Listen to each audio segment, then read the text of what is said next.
So we've been talking about distance control and talking about different pin positions and playing into different pin positions for yardages. We're on the range here, so I'm going to show you a couple of things you can do with your setup that changes how you can deliver a certain amount of loft at the ball.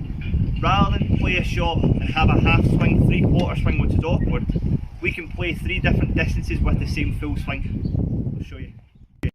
I've got a 9 iron here. I could normally hit that around about 125 yards, give or take, with a standard setup.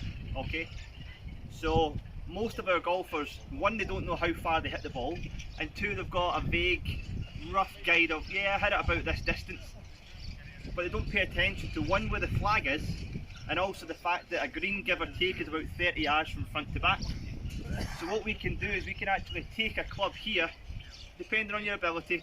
You can take a 9 iron for, say, 100 yards. Okay, that would take you to the centre of the green. Now, if you've got another 15 yards to go, and you perhaps want to get that little bit extra distance, but an 8 iron would be too much, well, what we can do is we can have 3 different ball positions for 3 different distances. Okay, so we're roughly around about the centre of our stance, and give or take about shoulder width apart with the width of our stance, which would get it going for a standard distance. Now, the important part here is if I have my hands in the same position as a standard setup, you can see the ball position further back turns it almost into like a 9.5 iron. Okay, so I've de-lofted the club a touch just to get that little bit extra distance, just to get that little bit of a lower, more forward flight. And that way I could perhaps get it a little bit further up the green. I might play it into the wind a bit better, or perfect. If you're playing into a 2-tier green and you don't want to be short, then you can nudge it back in your stance to make sure you're getting that extra distance.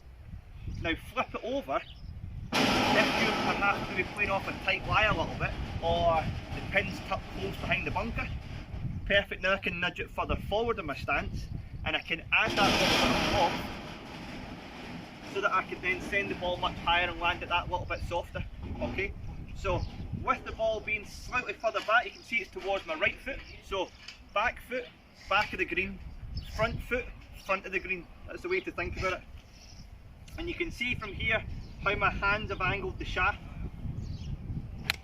and I can get that lower flight so I can strike down on the ball and take the loft off it. Give it a try, and that way you'll be more closer to the flag on your approach shots.